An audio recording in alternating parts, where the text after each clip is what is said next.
Hello दोस्तों, नमस्कार। कैसे आप लोग? मैं विष्णु कुमार स्वागत करता हूं सभी का आज के इस वीडियो क्लासेज में। दोस्तों, आज के इस वीडियो क्लासेज में मैं आप लोगों को चतुर्भुज के बारे में बताने जा रहा हूं। दोस्तों, जैसा कि आप सभी को पता है कि आपने पिछली वीडियो के माध्यम से प्रश्नावली 3.1 में दिए गए कुल जितने भी क्वेश्चन है उन सबका सोल्यूशन आप लोगों ने बिल्कुल अच्छी तरीके से कर लिया था।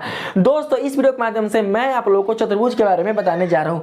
दोस्तों, चतुर्भुज को बताना मेरे लिए इसलिए काफी दोस्तों उचित था क्योंकि आपके प्रश्नावली 3.1 के बाद दोस्तों जो आपका अगला प्रश्नावली है 3.2 वो दोस्तों आपका रिलेटेड है चतुर्भुज से है। इसलिए आपको प्रश्नावली 3.2 में दिए गए कुल जितने भी क्वेश्चन उनका सॉल्यूशन करने से पहले आपको चतुर्भुज का ज्ञान होना बहुत ही आवश्यक है। साथ ही दोस्तों आपको चतुर्भुज से रिलेटेड कुल जितने भी आपके चतुर्भुज के प्रकार आएंगे उनके गुण और उनके स्वरूप और उनकी परिभाषाओं को भी जानना आपको बहुत ही आवश्यक है। तो अभी दोस्तों हम लोग क्या कर सकते हैं कि प्रश्नावली 3.2 में दिए गए जितने भी क्वेश्चन है उनका सॉल्यूशन हम लोग कर सकते हैं। दोस्तों, ये जो आपका चतुर्भुज के जो परिभाषा आज के इस वीडियो के माध्यम से मैं आप लोगों को बताने जा रहा हूं, ये केवल कक्षा 8 के गणित विषय के बच्चों के लिए नहीं है। ये दोस्तों साथ ही अब जितने भी मतलब कि 9th 10th या 11th 12th या जो भी मतलब कि कंपटीशन की तैयारी कर रहे हैं, जो चतुर्भुज के मतलब नॉलेज से मतलब काफी मतलब उनको पता नहीं है या उनका बेसिक नॉलेज मतलब चतुर्भुज से रिलेटेड उनका कमजोर है, तो दोस्तों उनके लिए भी वीडियो काफी यूजफुल होगी। इसलिए इस वीडियो को दोस्तों आप लोग अधिक से अधिक शेयर कीजिएगा ताकि वैसे बच्चे जो चतुर्भुज के बारे में नहीं जानते हैं, इसकी विशेषताओं से अपरिचित है, ये दोस्तों क्या कर सके इस वीडियो के माध्यम से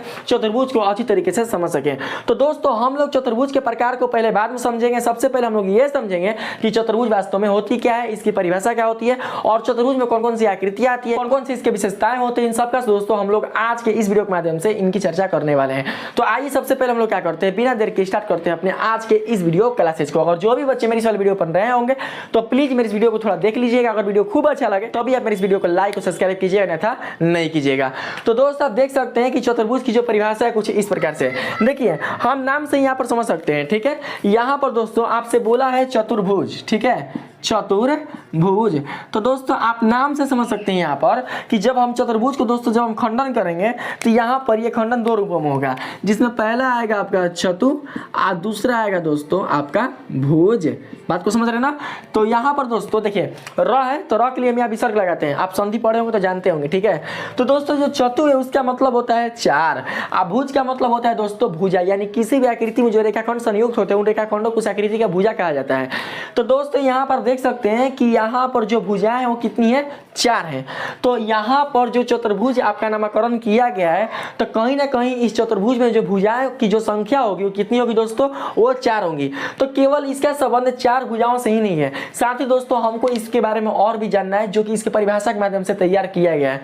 आप लोग समझने का प्रयास कीजिएगा। यहाँ पर दोस्तों मैंने आप लोग के लिए चतुर्भुज से संबंधित बहुत ही सरल परिभाषा बताने का प्रयास किया है। तो यहाँ पर दोस्तों जो परिभाषा है उसको आप लोग समझिए। इसमें दोस्तों कहा जा रहा है वह बहुभुज। तो देखिए आप लोग बहुभुज को अच्छी तरीके से आप लोग जान चुके होंगे कि बहुभुज का मतलब क्या होता है, बहुभुज वास्तव में होती क्या है। अगर जो बच्चे बहुभुज के बारे में नहीं जानते हैं तो वीडियो अपलोड है, आप जाकर दोस्तों उसको देख सकते हैं, मेरे चैनल पर ऑलरेडी अपलोड है। तो दोस्तों आप जानते हैं कि बहुभुज क्या है। बहुभुज दोस्तों एक बंद सरल आकृति होती है। ठीक है, यानी बहुभुज में कुल जितनी भी आकृति आती है वो सब के सब दोस्तों बंद सरल आकृति ही आती है। ठीक है, तो कहीं ना कहीं जो चतुर्भुज होगा वो भी कैसा होगा, एक बंद आकृति होगा और साथ ही सरल आकृति होगा। ठीक है, तो वह बहुभुज जिनकी चार भुजाएं होती है उसे चतुर्भुज कहते हैं। तो दोस्तों आप जानते हैं कि जो बहुभुज की स्टार्टिंग होती है वो त्रिभुज से होता है। त्रिभुज, चतुर्भुज, पंचभुज, षष्ठभुज, सप्तभुज। त्रिभुज यानी जिसमें तीन भुजाएं हो, चतुर्भुज यानी जिसमें चार भुजा हो। तो दोस्तों यहाँ पर जो मैंने बहुभुज लिया है वो कितनी भुजा वाला लिया है, तो यहाँ पर दोस्तों मैंने जो बहुभुज लिया है वो चार भुजा वाला लिया है। क्यों? क्योंकि चतु का मतलब होता है चार और भुजा का मतलब होता है इसमें जो भी रेखाखंड आएंगे ना उन्हीं को हम लोग भुजा के नाम से दोस्तों जानते हैं। तो दोस्तों इस बहुभुज में जब चार भुजाएं सम्मिलित है तो इनके भुजा के संख्या के आधार पर ही हम इस बहुभुज का नामकरण चतुर्भुज के नाम से क्या किए हैं, संबोधित किए हैं। तो आप इस प्रकार से समझ सकते हैं कि कोई भी अगर बहुभुज अगर चार भुजाओं से संयुक्त होगा तो उस बहुभुज को हम लोग चतुर्भुज के नाम से जानते हैं। दोस्तों यदि आप बहुभुज को बिल्कुल अच्छी तरीके से समझ जाते हैं तो आपको दोस्तों बहुभुज में आने वाली कुल जितने भी आपकी आकृतियां होंगे आपको उसका परिभाषा या उसके गुण को जानने में कोई प्रॉब्लम नहीं होगी।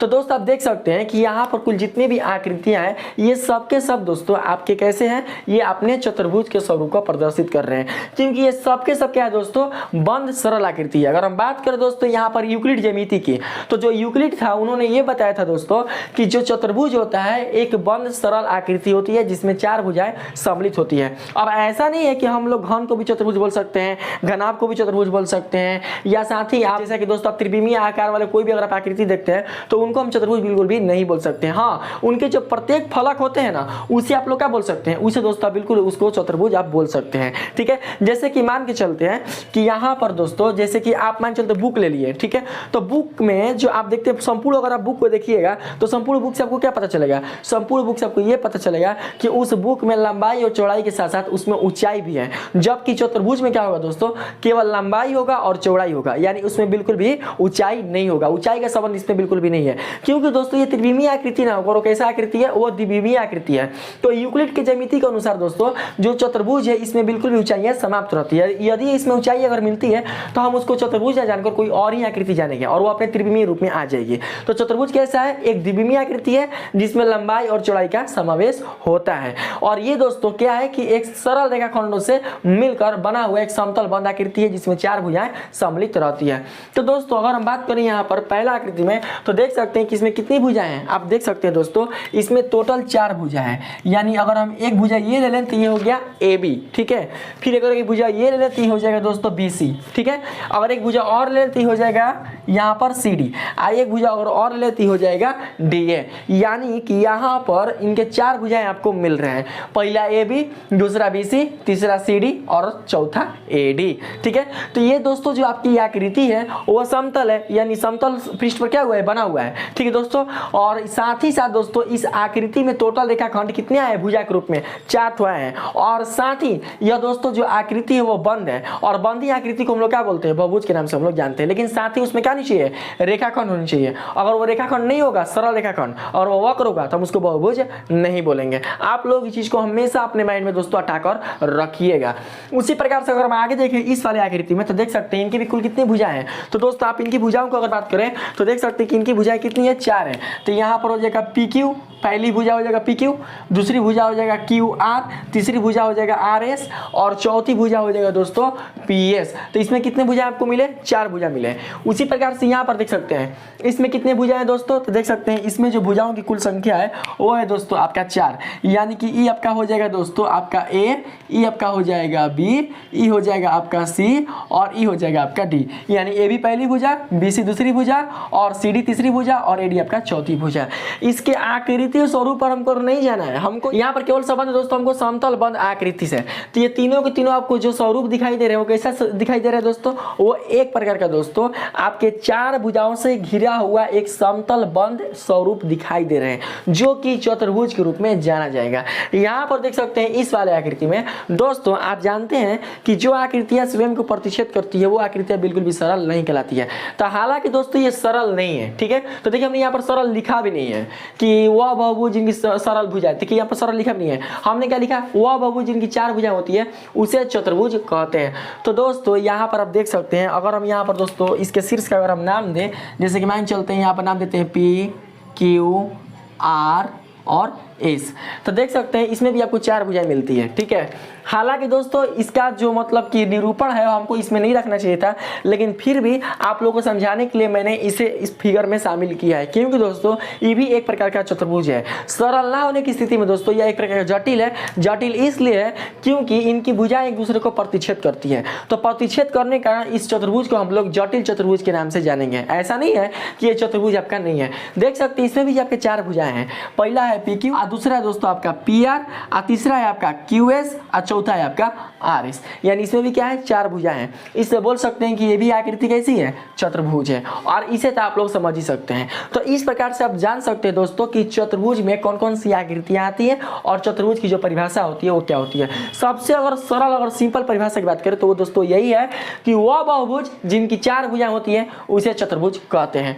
बाकी सब छोड़ दीजिए बहुभुज पर, वो सब संभाल लेगा, ठीक है। तो दोस्तों आइए हम लोग क्या करते हैं, थोड़ा सा इसके विशेषता पर जानने का प्रयास करते हैं कि इनकी जो विशेषताएं होती है क्या होती है। दोस्तों चतुर्भुज की परिभाषा को तो आप लोगों ने जान लिया, इसके साथ ही साथ आपको इसके विशेषता का भी ज्ञान होना बहुत ही आवश्यक है। यदि आप इनकी विशेषता को अच्छी तरीके से अपने माइंड में इंटर कर लेते हैं तो आपको दोस्तों चतुर्भुज से संबंधित कोई भी दोस्तों आपके तथ्य में प्रॉब्लम नहीं होगी। तो बात करते हैं दोस्तों यहाँ पर हम लोग पहले विशेषता के बारे में। तो दोस्तों यहाँ पर पहला विशेषता आपसे कहा जा रहा है चतुर्भुज अपने 4 सरल रेखाखंडों से घिरी हुई एक समतल बंद आकृति होती है। तो देख सकते हैं कि हमने यहाँ पर कुल जितना भी आकृतियां लिया है चतुर्भुज से संबंधित वे सबके सब समतल बंद आकृति है। समतल मैंने आप लोगों को बताया था कि समतल वही हो सकता है जिसमें लंबाई और चौड़ाई हो, ठीक है, यानी उसी को हम क्या बोलते हैं दोस्तों, समतल बोलते हैं। तो यहाँ पर क्या बताया कि चतुर्भुज अपने 4 सरल रेखाखंडों से घिरी हुई एक समतल बंद आकृति होती है। तो दोस्तों आप यहाँ पर देख सकते हैं कि ये भी सरल रेखाखंड है। देखिए पी क्यू यहाँ पर भी जो रेखाखंड है जो भुजा के रूप में है वो भी सरल है।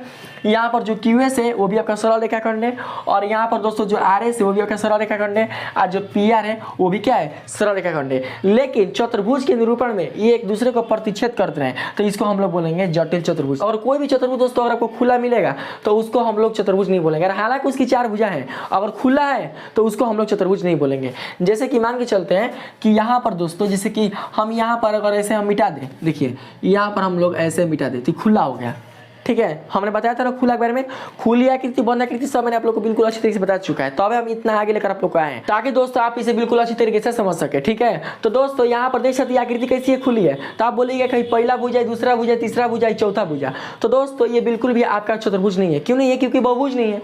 बहुभुज बोलता है बंद आकृति, बंद हाईवे नहीं किया है, ठीक है। तो जब बंद सरल आकृति नहीं है तो इसको बहुभुज नहीं बोलेंगे। आज जब बहुभुज नहीं है तो फिर हम कैसे बोल सकते हैं कि चतुर्भुज है? बताइए, बोल सकते हैं? नहीं बोल सकते हैं। तो आप लोग याद रखिएगा कि कोई भी खुला आकृति आपका चतुर्भुज नहीं कहलाती है, वो 4 भुजा वाली होती है। तो अब हम बात करते हैं यहाँ पर 2 नंबर में। यहाँ बोला जा रहा है दोस्तों आपसे किसी भी चतुर्भुज में क्रमशः 4 शीर्ष, 4 कोण, 4 भुजाएं तथा 2 विकर्ण होते हैं। दोस्तों ये कंपल्सरी है, ठीक है ना। यानी और कोई भी दोस्तों अगर आप चतुर्भुज लेते हैं तो उस चतुर्भुज में दोस्तों आपको 4 शीर्ष मिलेंगे ही, 4 कोण मिलेंगे ही, 4 भुजाएं मिलेंगे ही, और साथ ही साथ उस बहुभुज में 2 विकर्ण मिलेंगे ही। यानी कि चतुर्भुज में इतने सारे चीज क्या होते हैं, समावेशित होते हैं। तो जैसा कि आप देख सकते हैं पहला वाला आकृति में तो इनकी भुजाएं कौन कौन हो जाएंगे, देखिए भुजाएं हो जाएंगे दोस्तों यहाँ पर ए बी भुजा हो जाएगा, ठीक है। उसके बाद बी सी भुजा हो जाएगा, उसके बाद सी डी भुजा हो जाएगा, और उसके बाद ए डी भुजा हो जाएगा। ये क्या हो जाएगा दोस्तों, भुजा। फिर क्या बोला है, शीर्ष। शीर्ष इसी को बोलेंगे ए बी सी डी, जो देख रहे हैं ना यहाँ पर, यानी कि 2 भुजाओं का जो उभयनिष्ठ बिंदु आप देख रहे हैं ना, उस उभयनिष्ठ बिंदु को हम लोग क्या बोलेंगे, शीर्ष बोलेंगे। तो ए बी सी डी जो आप देख रहे हैं ये सब क्या है, इस चतुर्भुज के शीर्ष है, ठीक है। तो 4 को शीर्ष, 4 को भुजा। आगे क्या बोला है यहाँ पर दोस्तों, देख सकते हैं 4 कोण। तो यहाँ पर जो कोण बन रहे हैं दोस्तों देख सकते हैं शीर्ष के पास इनके अंतभाग में जो आपके कोण बन रहे हैं, ये जो कोण बन रहे हैं इसको हम लोग क्या बोलते हैं, इसको हम लोग चतुर्भुज का कोण बोलते हैं। तो इसमें कोण कितने होते हैं, 4 होते हैं। तो कौन कौन, तो कोण ए, कोण बी, कोण सी, कोण डी, ठीक है। 4 को आपको यहाँ पर क्या हुआ, कोण मिला। अब हम बात करते हैं दोस्तों किसका, तो विकर्ण का। तो आप सभी को पता है कि विकर्ण कब बन सकता है, तो उनके सम्मुख शीर्ष के कारण विकर्ण बन सकता है। तो देख सकते हैं कि सम्मुख शीर्ष कौन कौन, देखिए इसी चतुर्भुज में बात करते हैं तो सम्मुख शीर्ष कौन कौन होगा, आसन शीर्ष बिल्कुल भी ना, सम्मुख शीर्ष। सम्मुख मतलब भैया, सम्मुख मतलब सामने का शीर्ष। तो देखिए हाई शीर्ष वाला और हाई शीर्ष वाला ये दोनों एक दूसरे के काची है, अगल बगल में है, इसलिए एक दूसरे का सम्मुख नहीं होंगे। हमको सम्मुख लेना है तो मिला देंगे, मिला देंगे।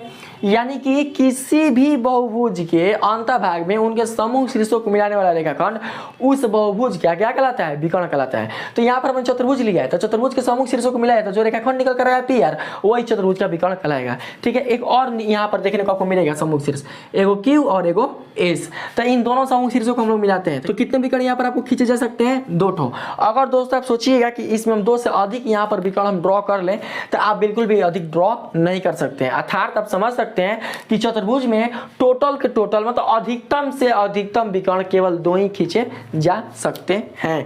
अब हम बात करते हैं यहाँ पर विशेषता नंबर 3 पर। तो 3 नंबर विशेषता आपसे कहा जा रहा है किसी भी चतुर्भुज के उनके सभी अंतःकोणों की मापों का कुल योग 360 डिग्री के बराबर होता है। तो दोस्तों आपको इसके बारे में पता होगा कि किसी भी चतुर्भुज के इनके चारों अंतःकोणों के मापों का कुल योग 360 डिग्री के बराबर होता है। और इसको दोस्तों मैंने आप लोगों के लिए सत्यापित भी करा रखा है अपने वीडियो के माध्यम से। आप चाहे तो मेरे वीडियो को देखकर दोस्तों आप लोग उसका सोल्यूशन देख भी सकते हैं, ठीक है। उसमें मैंने आप लोग दोस्तों प्रमाणित किया था कि किसी भी चतुर्भुज के चारों अंतःकोणों के मापों का कुल योग 360 डिग्री कैसे होता है। तो आप लोग हमेशा याद रखिएगा कि अगर कोई कोई भी चतुर्भुज आपको 4 भुजा वाला अगर मिले, यानी चतुर्भुज अगर मिले, तो उसके अंतःकोणों के मापों का कुल योग 360 डिग्री ही आएगा। अरे हालांकि प्रत्येक अंतःकोणों के माप समान हो सकता है या असमान हो सकता है, लेकिन टोटल जोड़ने पर हमेशा हमेशा क्या होगा, 360 डिग्री आएगा। तो क्यों आएगा, तो दोस्तों आप जानते होंगे कि यदि किसी भी बहुभुज में अगर अप्रतिच्छेदी विकर्ण खींचा जाए और अप्रतिच्छेदी विकर्ण खींचने के फलस्वरूप जितने त्रिभुज बनते हैं उतने त्रिभुजों के अंतःकोणों के मापों का कुल योग उस बहुभुज के अंतःकोणों के मापों कुल योग के बराबर प्राप्त होगा। ना समझे, अरे अभी समझिएगा। देखिए यहाँ पर ध्यान से देखिए, यहाँ पर आप क्या देख रहे हैं, इस वाले आकृति में क्या देखते हैं, इस वाले आकृति में ये देखते हैं कि यहाँ पर प्रतिच्छेदी विकर्ण है। प्रतिच्छेदी मतलब कि इसमें जो विकर्ण QS है, जो PR है, वो एक दूसरे को प्रतिच्छेद कर रहे हैं। ठीक है, तो हमको अप्रतिच्छेदी विकर्ण लेना है। तो अप्रतिच्छेदी विकर्ण कैसे ले सकते हैं बताइए। हमको क्या करना है यहाँ पर कि यहाँ पर किसी एक विकर्ण से इसको प्रतिच्छेद नहीं कराना होगा। अगर हम किसी एक विकर्ण से यहाँ पर प्रतिच्छेद कराएंगे तो क्या हो जाएगा, यह प्रतिच्छेदी हो जाएगा। तो हमको चाहिए अप्रतिच्छेदी। अब देखिए दोस्तों, यहाँ पर अप्रतिच्छेदी विकर्ण के कारण इस चतुर्भुज में कौन त्रिभुज बन रहा है, आप ही लोग बताइए। इस चतुर्भुज में कौन त्रिभुज बन रहा है, तो आप देख सकते हैं कि इस चतुर्भुज में 2 त्रिभुज बन रहा है। कौन, पहला PQR और दूसरा PSR, 2 त्रिभुज। एक त्रिभुज के अंतःकोणों के मापों का कुल योग कितना होता है, 180 डिग्री। तो 2 कितना होगा, 180 दूनी 360 डिग्री। तो आप समझ सकते हैं, समझदार है। तो इस बहुभुज के अंतःकोणों के मापों का कुल योग कितना होगा, 360 डिग्री। तो आप समझ गए दोस्तों। अब देखिए यहाँ पर बहुभुज के विकर्णों का प्रारंभ सर्वप्रथम इसी बहुभुज से होता है। अब देखिए इसको आप लोग को बहुत अच्छी तरीके समझना होगा। यहाँ पर क्या बोला है आप लोगों से, बहुभुज के विकर्णों का प्रारंभ सर्वप्रथम इसी बहुभुज से होता है। दोस्तों इसकी महत्ता को, इसकी गुणवत्ता को आप लोग भूलिएगा ना, ठीक है, क्योंकि जो त्रिभुज है वो भी मतलब आपके बहुभुज के परिवार में ही सम्मिलित है, लेकिन त्रिभुज से आपके बिल्कुल भी दोस्तों विकर्ण देखने को नहीं मिल सकता है। सोचिएगा कि हम त्रिभुज में विकर्णों का निर्माण कर दें तो उसमें आप बिल्कुल भी दोस्तों विकर्णों का निर्माण नहीं कर सकते हैं। विकर्णों का जो प्रारंभ है वो आपके चतुर्भुज से ही होना स्टार्ट होता है। चतुर्भुज के बाद फिर आपको पंचभुज में मिलेगा, षष्ठभुज में मिलेगा, सप्तभुज में मिलेगा, अष्टभुज में मिलेगा, लेकिन स्टार्टिंग जो होता है वो कहां से होता है, चतुर्भुज से। क्यों, क्योंकि दोस्तों हमारे वैज्ञानिकों ने जो सूत्र का प्रतिपादन किया था विकर्णों को लेकर, वो दोस्तों किसके लिए निकला था, वो चतुर्भुज के लिए निकला था। क्योंकि त्रिभुज के लिए इसका मान 0 हो जाता है। 0 का मतलब कि विकर्ण नहीं बनेंगे, बन सकता है केवल तो किस में, तो चतुर्भुज में। तो इस चीज को दोस्तों आप लोग हमेशा याद रखिएगा कि किसी भी बहुभुज में विकर्णों का प्रारंभ केवल और केवल चतुर्भुज वाले बहुभुज से ही हो सकता है, अन्यथा इसके अलावा और किसी बहुभुज से स्टार्टिंग नहीं हो सकता है। ठीक है, तो इसीलिए मैं दोस्तों यहाँ पर आप लोग को बताने का प्रयास किया है। अब बात करते हैं 5 नंबर में। तो 5 नंबर दोस्तों आपसे कहा जा रहा है, यहाँ पर समझिएगा, चतुर्भुज अकेला एक ऐसा बहुभुज है जिनके सभी बाह्यकोणों की मापों का कुल योग उनके सभी अंतःकोणों की मापों का कुल योग के बराबर होता है। तो दोस्तों मैं आप लोगों को सबसे पहले ये बता दूं कि किसी भी बहुभुज के सभी बाह्यकोणों के मापों का कुल योग 360 डिग्री होता है। और इस चीज को दोस्तों मेरे पिछले वीडियो के माध्यम से आप लोग भी जानते होंगे। चाहे वो बहुभुज कितनी भी भुजा वाला क्यों ना हो, 3 भुजा वाला हो, 4 भुजा वाला हो, 5 भुजा वाला हो, कितनी भी भुजा वाला हो, उसके सभी बाह्यकोणों के मापों का कुल योग कितना होगा, 360 डिग्री होगा। और आप ये भी जानते हैं, अभी जानते हैं कि किसी भी चतुर्भुज के उनके अंतःकोणों के मापों का कुल योग कितना होगा, तो 360 डिग्री होगा। तो दोस्तों आप यहाँ पर एक चीज देख सकते हैं कि चतुर्भुज ही एक ऐसा बहुभुज है जिसके बाह्यकोणों के मापों का कुल योग उसके अंतःकोणों के मापों के योग के बराबर है। तो है ना इंटरेस्टिंग। तो दोस्तों ये इंटरेस्टिंग तथ्य आपको जानना आवश्यक है। ठीक है, तो ये बहुत ही महत्वपूर्ण विशेषता है। इन सभी विशेषताओं को दोस्तों आप लोग लिख लीजिएगा, कॉपी पर नोट कर लीजिएगा और इसे दोस्तों रिमेंबर कर लीजिएगा ताकि आपको चतुर्भुज में कोई भी प्रॉब्लम ना हो। और साथ ही 8 क्लास के जो भी बच्चे होंगे अगर वो दोस्तों चतुर्भुज को अच्छी तरीके से समझना चाहते हैं तो इसको अपने नोट्स पर उतार लेंगे और इसको अच्छी तरीके से दोस्तों उसको पढ़ लेंगे, रीड कर लेंगे। ठीक है, अब हम बात करते हैं यहाँ पर 6 नंबर में। तो 6 नंबर दोस्तों आपसे कहा जा रहा है यदि 4 बिंदुओं में से कोई 3 बिंदु संरेख ना हो। संरेख मतलब समझ रहे हैं, संरेख करने का मतलब यदि 3 या 3 से अधिक बिंदुएं एक ही रेखा पर स्थित हो उसको बोलते हैं हम लोग संरेख। जैसे कि दोस्तों हम यहाँ पर चलते एक रेखा बनाते हैं। ठीक है, देखिए हमने यहाँ पर एक रेखा बनाया। ठीक है, यहाँ पर एक रेखा, तो एक बिंदु हमने ले लिया यहाँ पर ए, एक बिंदु ले लिया यहाँ पर बी, एक बिंदु हमने ले लिया यहाँ पर सी, एक बिंदु हमने यहाँ पर ले लिया डी। तो बोलेंगे कि जो 4 बिंदु है वो संरेख है। तो भैया संरेख है क्यों, क्योंकि एक ही रेखा पर स्थित है, यानी एक दूसरे के क्या है, क्रमबद्ध व्यवस्थित है, एक ही क्रम में। तो यहाँ पर क्या बोला है आपसे कि यदि 4 बिंदुओं में से कोई 3 बिंदु, तो हमने 4 बिंदु लिया है, कौन कौन, ए बी सी डी, और इन चारों में से कौन को बोला है, 3 को बिंदु। 4 बिंदुओं में से कोई 3 बिंदु संरेख ना हो, संरेख मतलब एक ही रेखा पर स्थित ना हो, तो हमें 4 भुजाओं वाली एक आकृति प्राप्त होती है। तो भैया देखो ना इन्हें ध्यान से, देखिए मान चलते हैं ये पहला बिंदु है, हाई मान चलते दूसरा बिंदु है, हाई तीसरा बिंदु है, हाई चौथा बिंदु है। ठीक है दोस्तों, तो आप देख सकते हैं कि हाई बिंदु है, हाई बिंदु है, एक दूसरे के संरेख है। क्यों है? क्योंकि एक ही रेखाखंड पर दोनों उपस्थित हैं, देख सकते हैं। अरे हालांकि रेखा नहीं है, रेखाखंड है ना, तो एक ही रेखाखंड पर दोनों बिंदु क्या है? उपस्थित है, ए वाला भी और बी वाला भी। तो बोल सकते हैं कि ए बी के संरेखी है और बी ए के संरेखी है, लेकिन डी को और सी को बोल सकते हैं कि ये दोनों को दोनों क्या है? संरेखी है। बोल सकते हैं डी और सी क्या चाहिए? संरेखी है। बताइए, बोल सकते हैं?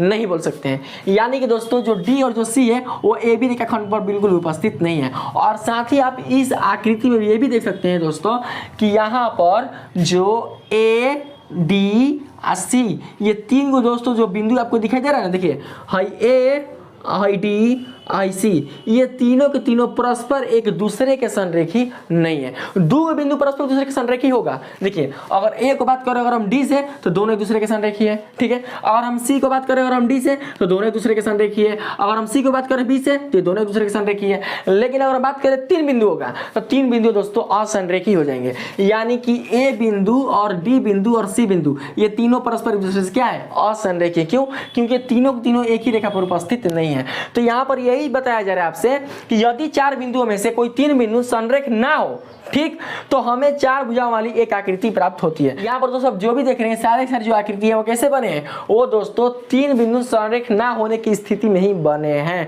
तो इसको भी दोस्तों आपको जानना बहुत ही आवश्यक है। ठीक है, यानी कि यहाँ पर दोस्तों तीन गो बिंदु आपका असंरेखी था, तभी दोस्तों हम लोग क्या कर पाए? चौथे बिंदु की सहायता से इस आकृति का निर्माण कर पाए। ठीक है, अब दोस्तों हम बात करते हैं यहाँ पर 7 नंबर में। तो 7 नंबर आपसे कहा जा रहा है अवतल चतुर्भुजों में एक से ज्यादा अधिक कोण निर्मित नहीं हो सकते हैं। तो दोस्तों मैंने आप लोगों को बताया था अवतल बहुभुज की परिभाषा के माध्यम से कि अवतल बहुभुज एक ऐसा बहुभुज होता है जिसके एक या एक से अधिक कोण 180 डिग्री से क्या होते हैं? ज्यादा होते हैं। एक से अधिक मतलब कम से कम एक हो, ठीक है, एक से ज्यादा हो सकता है लेकिन कम से कम एक उसका जो कोण होगा वो क्या होगा? 180 डिग्री से ज्यादा होगा। तो दोस्तों यहाँ पर जो आप ये वाला आकृति देख रहे हैं वो कैसी आकृति है बताइए आप ही लोग। दोस्तों जो ये आकृति है आपका वो एक प्रकार का अवतल बहुभुज है। ठीक है, और इस अवतल बहुभुज के इन चारों शीर्षों में से जो ये डी वाला शीर्ष देख रहे हैं दोस्तों, ये इस आकृति के अंतभाग में है। कहने का मतलब कि दोस्तों यहाँ पर जो इसका कोण बन रहा है वो 180 डिग्री से ज्यादा बन रहा है। ठीक है,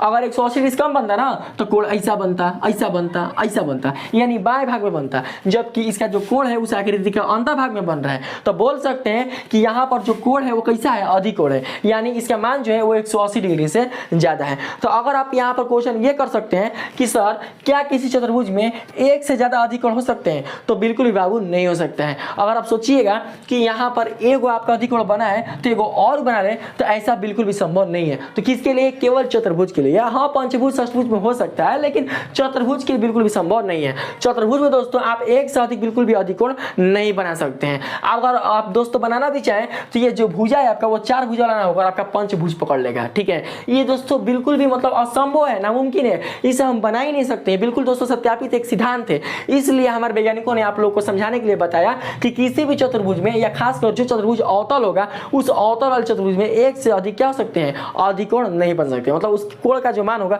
180 डिग्री से ज्यादा नहीं हो सकता है। अब देखिए यहाँ पर बात करते हैं हम लोग 8 नंबर में। ठीक है दोस्तों, 8 नंबर बोला जा रहा है अवतल चतुर्भुजों में कोई एक विकर्ण इनके अंतभाग में तथा दूसरा विकर्ण इनके बाएं भाग में होता है। ठीक, तो बात करते हैं कैसे चतुर्भुज? तो अवतल चतुर्भुज। तो यहाँ पर देख सकते हैं कि जो चतुर्भुज वो कैसा है? तो अवतल चतुर्भुज है। तो यहाँ पर दोस्तों आप लोगों ने अभी जाना कि किसी भी चतुर्भुज में टोटल विकर्णों की संख्या कितनी होती है? 2 होती है ना। तो दोस्तों ये जो दो जो विकर्ण होते हैं वो दोस्तों आपके किसी भी चतुर्भुज के अंतभाग में होते हैं। लेकिन मैं आप लोगों को बता दूं कि दोस्तों जो दोनों जो विकर्ण होते हैं वो अंतभाग में तभी हो सकते हैं जब वो चतुर्भुज आपका उत्तल होगा। उत्तल करने का मतलब कि उस चतुर्भुज के सभी शीर्ष इनके बाएं भाग में उपस्थित होंगे।